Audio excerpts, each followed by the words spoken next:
السلام علیکم ورحمۃ اللہ وبرکاتہ۔ منگنی کے خواہش مند آدمی کے حوالے سے لڑکی کے سرپرست کی ذمہ داری کیا ہے؟ عورت کے سرپرست پر لازم ہے کہ نیک اور برابر کے آدمی کا انتخاب کرے جس کے دین اور ایمانت کو وہ پسند کرتا ہے۔ نبی کریم صلی اللہ علیہ وآلہ وسلم کا فرمان ہے، جب تمہارے پاس وہ شخص آئے کہ جس کے اخلاق اور دین کو تم پسند کرتے ہو تو اس سے نکاح کر دو، وگرنہ زمین پر فتنہ اور لمبا چوڑا فساد پھیل جائے گا۔ چنانچہ سرپرست پر واجب ہے کہ وہ اس بارے میں اللہ تعالیٰ سے ڈرے، وہ اپنی بیٹی کی مصلحت کا لحاظ رکھے، نہ کہ اپنی غرض کو سامنے رکھے۔ یقیناً جو امانت اسے اللہ کی طرف سے سونپی گئی ہے اس کے متعلق اس سے باز پرس کی جائے گی، پوچھا جائے گا اس سے۔ یہ بھی اس کی شان نہیں کہ وہ منگنی کرنے والے پر ایسا بوجھ ڈال دے جس کا وہ متحمل ہی نہیں، اور اس سے معروف و معروج حق مہر سے زیادہ مہر کا مطالبہ کرے۔ حضور اکرم صلی اللہ علیہ وسلم نے بھی فرمایا ہے، ان کی حدیث بھی آپ کو سنائی ہے، تاکہ ہم لوگوں کو ایسا کوئی فیصلہ نہ کرنا پڑے جس کے بعد لڑائیاں جھگڑے ہوں۔ اس کے بارے میں آپ جان گئے ہوں گے۔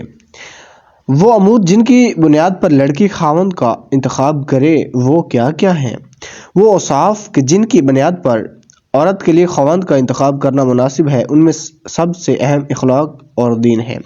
رہا مال اور خاندان تو یہ ثانوی حیثیت رکھتے ہیں، لیکن سب سے اہم چیز یہ ہے کہ منگیتر دین اور اخلاق والا ہو، اس لیے کہ دین اور اخلاق والے کے پاس عورت کسی چیز کا فقدان نہیں پائے گی۔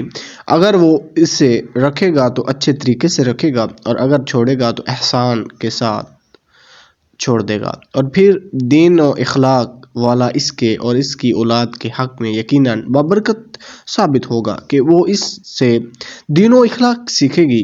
لیکن اگر وہ ایسا نہ ہو تو عورت پر لازم ہے کہ اس سے دور رہے، بالخصوص بعض ایسے لوگوں سے جو ادائیگی نماز میں سستی، اوکالی اور شراب پینے میں مشہور و معروف ہوں۔ اللہ کی پناہ رہے وہ لوگ جو سرے سے نماز پڑھتے ہی نہیں، وہ کافر ہیں۔ ان کے لیے مومنہ عورتیں حلال نہیں، اور نہ ہی وہ ان کے لیے حلال ہیں۔ زیادہ ضروری یہ ہے کہ عورت دین و اخلاق پر توجہ کرے۔ رہا اونچا خاندان، اگر مل جائے تو بہتر ہے، کیونکہ رسول اکرم صلی اللہ علیہ وآلہ وسلم نے فرمایا، جب تمہارے پاس وہ شخص آئے جس کے دین اور اخلاق کو تم پسند کرتے ہو تو اس سے نکاح کر دو۔ ٹھیک ہے۔ اگر نوجوان لڑکے اور لڑکی کے درمیان تبادلہ محبت کا شرعی طریقہ کیا ہے؟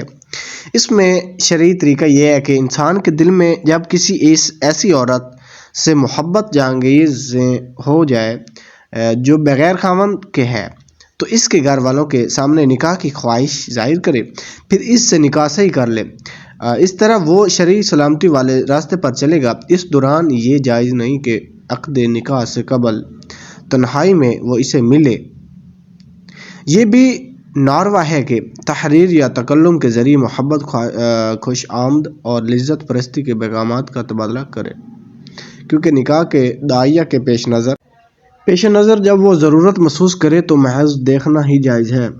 رہے پیغامات و خطوط اور ٹیلی فون پر گفتگو تو یہ جائز نہیں، کیونکہ یہ فتنہ کا پیش خیمہ ہے، اور بسا اوقات ایسا ہوتا ہے کہ اس کا دل اس کے ساتھ اور اس کا دل اس کے ساتھ معلق رہا ہو جاتا ہے، حالانکہ شرعی طریقہ نکاح کے ذریعے ان کا ایک دوسرے کو حاصل کرنا ممکن نہیں رہتا۔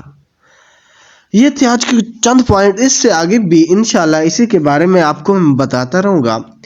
آگے اس سے منگیتر کے متعلق تحقیق و جستجو کے بارے میں آپ کو بتاؤں گا کہ تحقیق کیا کرنی ہے اور جستجو تلاش کیسے کرنی ہے۔ تو آج کی ویڈیو امید ہے آپ کو سمجھ آ گئی ہوگی۔ اگر کہیں سے سمجھ نہ آئی ہو یا کچھ پوچھنا ہو تو آپ پوچھ سکتے ہیں کمنٹس میں۔